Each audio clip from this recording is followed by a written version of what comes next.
голямото ли? Той ще спрем, ще направим по-малки.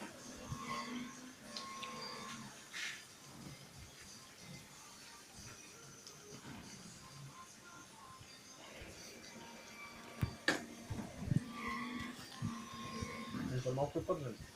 Сега са малко припечени, ама аз намалих той и те сега задните ще излязат хубави. Както трябва. Какво е паднал? И сега задните почват да излизат както трябва. И сега ги правим, виж, тестото трябва да е малко по-гъсто гола, видя ли? Аз му долях съвсем малко вода. Го разтичат толкова си. Да. По-оформени става. Съвсем друга е формата. Виждаш ли? Направо ги прави като кръпчета. Но тук пък виж как е плокне и виж как долу. Ама виж и Не, остава супер и тук са. пък. Не остава, да. Точно тъй.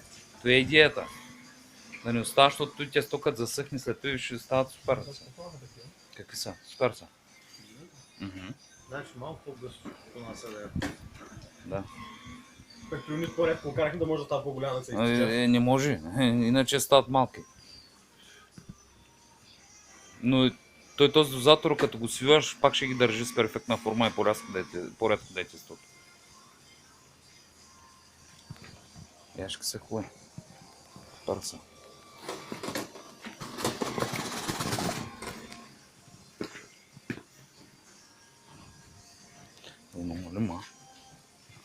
Намалим дозатор.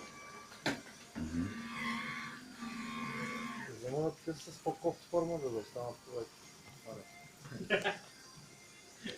Ето да е, тия да е. Да, виж, така трябва да е.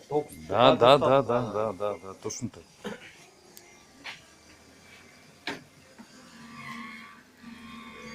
Марче, ела да сложиш Deutschen Ponichken.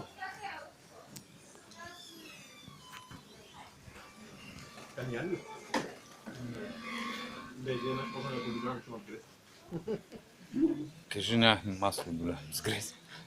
С техническа вазелин. Не, само да издигаш, ще изляза и вътре, ще кажа колко пари греста. Века ли? Греста. Ще кажа, тук грест ли ще?